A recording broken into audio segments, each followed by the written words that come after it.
हेर्नुहोस् ल गाइस, मैले एउटा चिज देखेँ, बिटल देखेँ कि, तर यसको नेपालीमा नाम के होला मलाई त थाहा भएन।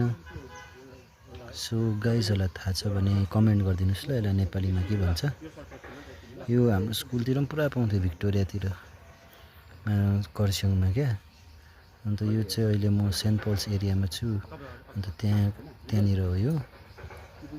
अन्त यो बिटल चाहिँ के भन्दाखेरि यसो त्यसको टाउको छ नि, टाउको ब्ल्याकमा चाहिँ देखेको, बडी पनि ब्ल्याकमा देखेको, तर यो चाहिँ एकदम के भन्छ दुईवटा कलरमा चाहिँ मैले फर्स्ट टाइम देखेको। र यो स्ट्याग बिटल एउटा नाम थाहा छ, अन्त अर्को के भन्छ राइनो बिटल। यसलाई त हामी सानोमा क्र्याब बिटल भन्थ्यो होला हौ। के हो यसको एक्ज्याक्ट नाम, तपाईँहरूलाई थाहा छ भने भनिदिनुहोस् है गाइस।